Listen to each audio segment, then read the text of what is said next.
Hello and welcome to this edition of Big Scott 35 Nerdy Thursday. I'll get it out in a minute. Trying to get me all fixed up, just sat down, trying to get stuff together for this one. Just going to chat with you for a little bit. So let's see. Then read a little bit more of my Assassin's Creed book, also my Star Wars book. Did go pick up some stuff. I have watched. I'm all caught up on Last of Us.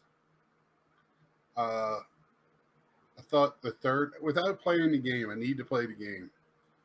You know, I'm watching this as strictly as a standalone TV show. And I can see a lot of people got emotional. And I can see where Last of Us, I remember when they were making this game, they wanted this game to be a game that affects you emotionally during this, that you were emotionally attached to these characters, that these characters, you know, you felt something for them. And I can see in this TV show where some of that could be without playing the game yet. And I remember that was a big centerpiece of this game when they were selling it. And so I can see that. The third one, man, big characters, big people playing the characters. Just mainly two people. You know, when I watch this type of show, I'm looking for a lot of. I want explosions.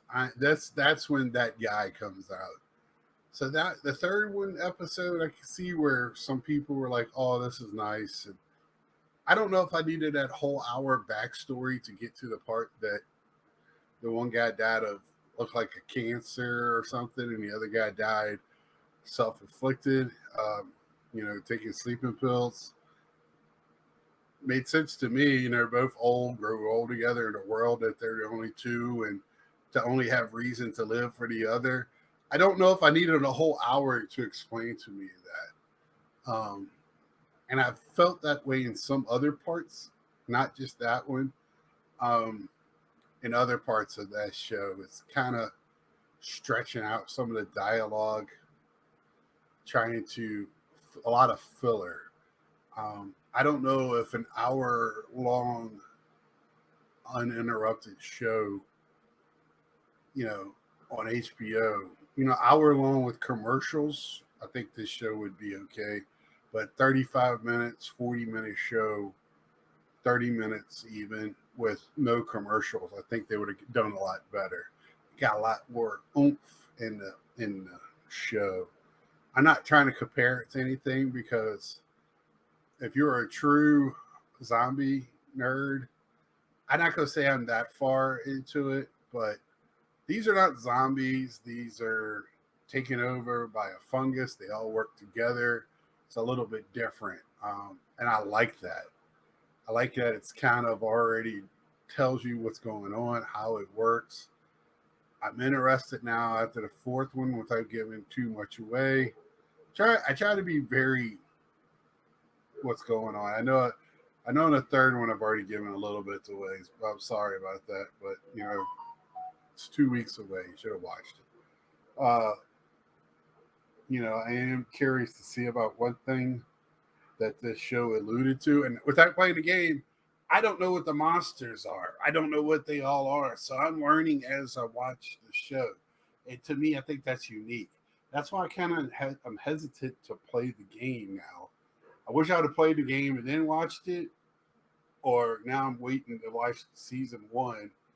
And I really think season one is going to stretch out where they're going to make part one because they don't want one of the main characters. Hey, I don't want to give anything away. So anyway, enough said about that. I hadn't watched.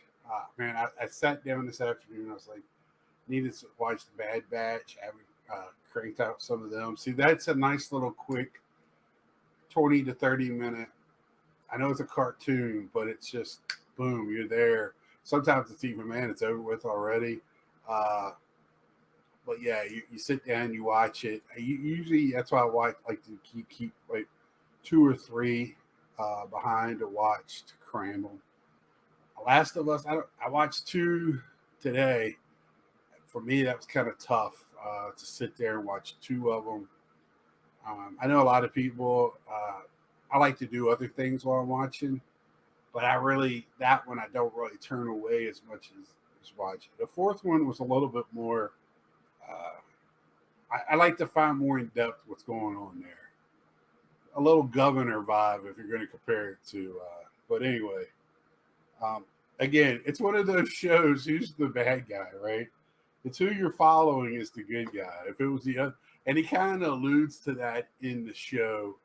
I don't want to give it away, but the girl asked him how he knew it was a trap because he's been on both sides of it. He's done some bad things. So without, you watch it, you'll know what's going on. You kind of knew it was a trap. It was poorly set up, but it's one of those things that it's always said, and it's always what view.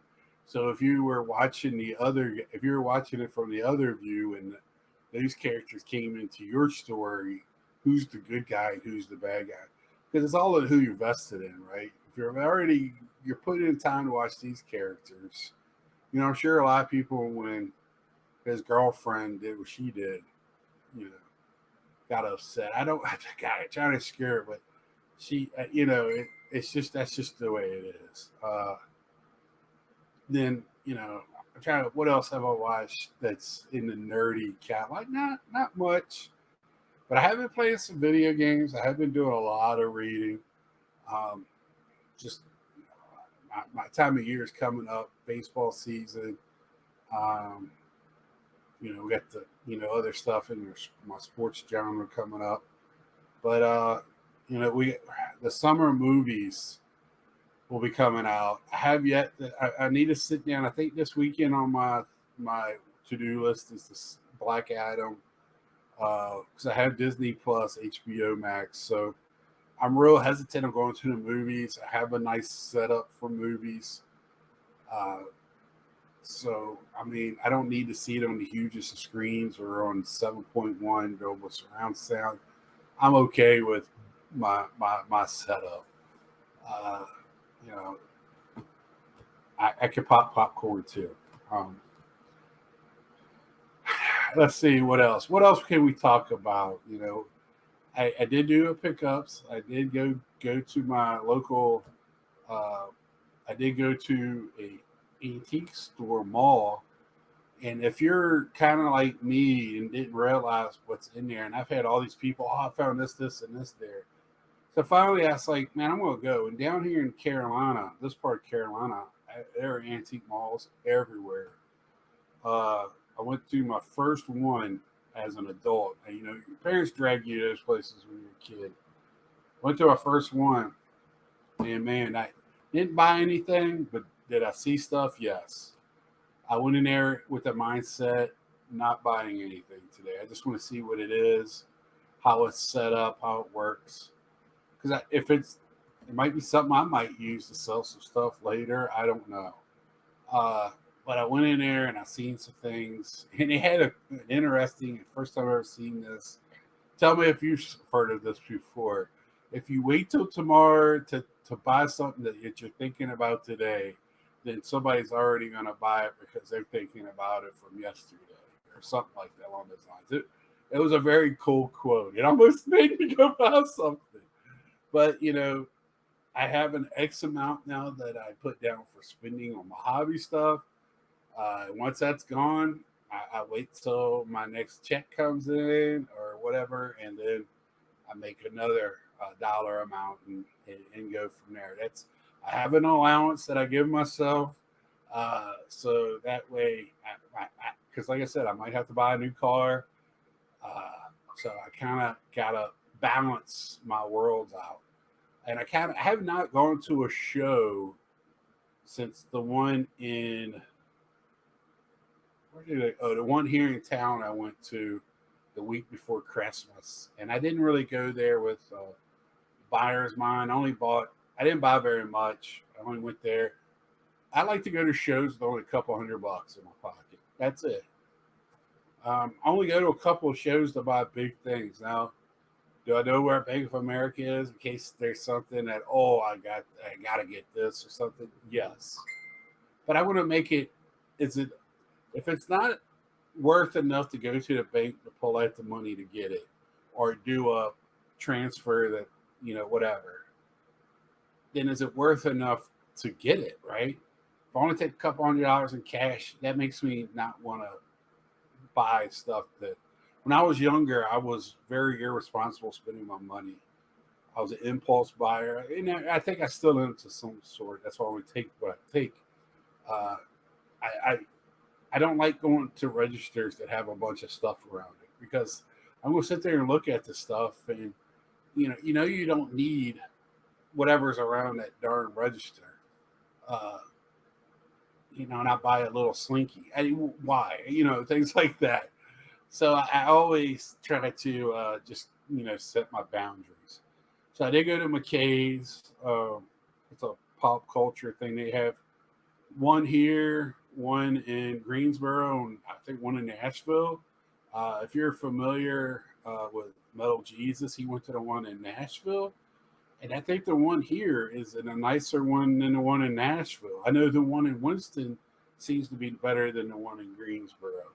But there's these type of stores everywhere. I know in Virginia and up in all through Virginia, I think it's called 5th Street and something, 5 and Dime Street. I don't know what it's called, but it's the same type of thing.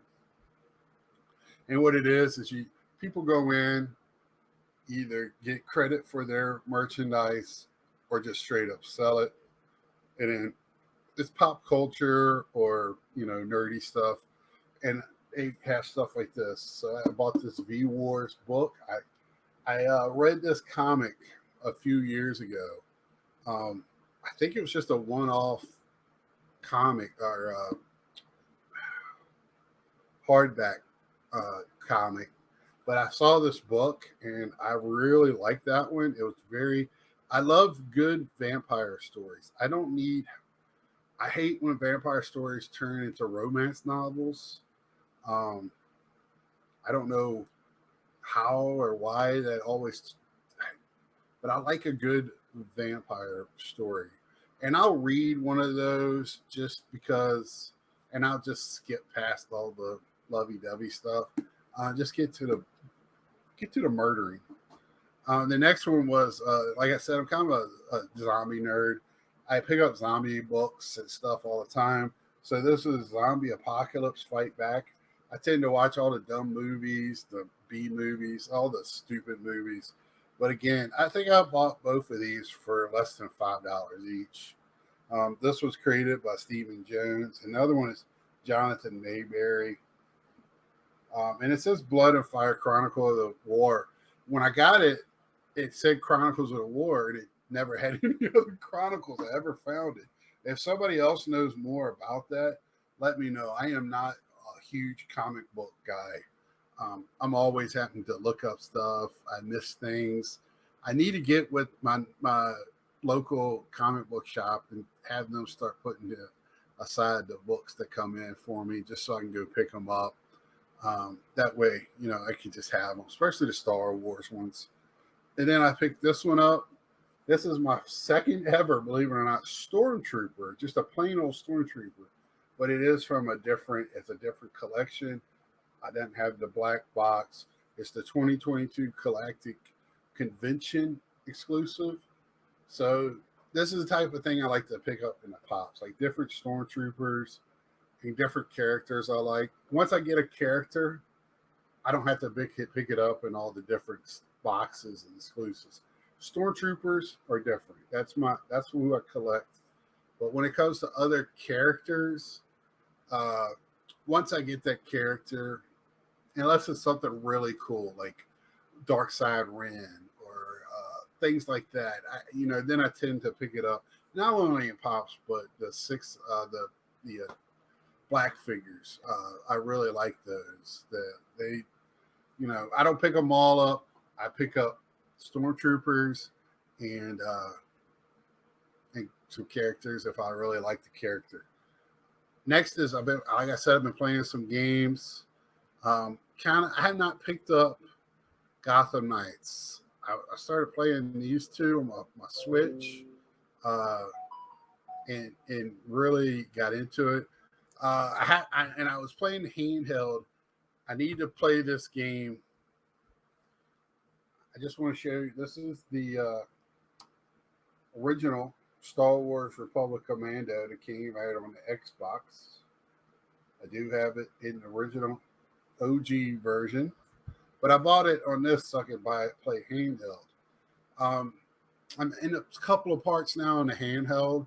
It's really hard to do the fighting, how the stick layout is, and also the darkness um, on that smaller screen for me. Uh, my eyes are not what they once were. Sad to say, at 51, I think a lot of people can relate to that. They're far from bad, but not as good as they once were. And also, I don't like some of the stick layouts. I'd rather play with a regular controller. So I'm gonna put this on my Switch. I have my dock at my TV, so I'll play this on my TV. Next up, and I laugh. Man, me and my friends, 90's was a hell of a decade. This was one of our favorite games. Uh, my boy, if you're friends with me and Roger and and my little crew back in the day in my grandma's house, when you're still trying to find your way in the world and you got a little job going to college, whatever. Not only did I have Tony Hawk Pro Skater, but I did. I had the boosted version of it. Uh, I have some of these backup copies. So I had a friend that made backup copies, and I had the chip that went in the back of my PlayStation 1 that could play the backup copies, and so I could play that. And I mean, Tony, is that game we got our money's worth. So I had to pick it up on the Switch when it came out. But like I said, if I'm not getting day one and have to play it, I waited 6-7 months and it came down to $20, which I think this is about all this game is worth. I think it's $30. I don't think this is a $30 game. I don't think it has enough in it. They didn't really update anything in it. The visuals look better, but the gameplay, especially in Tony Hawk Street Pro Skater, the original, that gameplay was so awesome. Yeah, you can make the graphics look a little better, but man, we burned it up. We played the hell out that game. Always trying to beat our scores, trying to do all the accomplishments. Great time playing that, and man, I'm gonna have to forward this to my buddies and make sure they see this video. This is gonna bring back old times again. So I made it. I did the first series and handheld. First cleared the warehouse. Then the second one at the school's a little different, not exactly the same, but I was having trouble with some of the stick configuration and the buttons, like the timing of the buttons, because my hands on the Switch configuration just doesn't work as well as on a controller configuration. Now you can just set your Switch up and play with the controller as well. But where I'm playing this at, I really don't have that opportunity to do it. It's just I just take it with me on the go, pull it out where doing laundry, waiting on food, whatever, and I play it. So it's kind of my go-to now on that. But I having a lot of fun with those. Again, I like to switch for traveling. Switch to me though, and this is where you've heard me say I can't get as far, and I like certain things. But what I like to switch for is very good at, and that's platforming games. That's the Mario Brothers, Rabbids, anything side-scrolling fighter, beat 'em ups, anything like that it does very well in handhold mode. But shooters and other things like this, where you got to do combinations and things like that, or you're doing multiple things, telling your squad, which Republic Commando does awesome at telling your squad to do things. Uh, it just, to me, I need the controller, and and seeing it on a bigger screen. These old eyes ain't the same as they used to be, and I've embraced that. It's fine. I haven't got the wearing cheaters yet, and I probably should be. Um, but we'll cross that bridge when I get to it. But that's about all I have for you today. I just wanted to touch on some of my nerdyism that I've been going over. Uh, Man, I've been getting some Star Wars cards in. Just haven't. I've been really, you know, watching what I spend, um, and trying to do the best with the money that I set aside for it. Because I don't really sell. I don't sell at all to buy. Part of my income when I get my check is for my hobby because that's my entertainment. That's my entertainment money budget. Um, I'll cut cable if I have to, but that's part of my nerdism. I say that, but I cringe and my head starts hurting just saying that. But that's where I'm at right now. And you got to be responsible. It took me this long in my life to get to have plans, and I don't want to stretch myself too thin. I did make a large purchase over the summer, which I'm still paying for, which not in a bad way, still paying, still in a good way. Haven't regretted. And so, with that being said, like, share, tell a friend. Enjoy the rest of your Nerdy Thursday and have a nerdy weekend. We nerd out on whatever you want. My buddy Bobbles, me and him had a long discussion the other day. He gave me some encouraging words on this, and I took it to heart. We nerd, and I told him we nerd on baseball cards too, but people don't want to say we're nerds for baseball cards. We feel like we're higher than that, but we're all nerds. So, until next time, see you.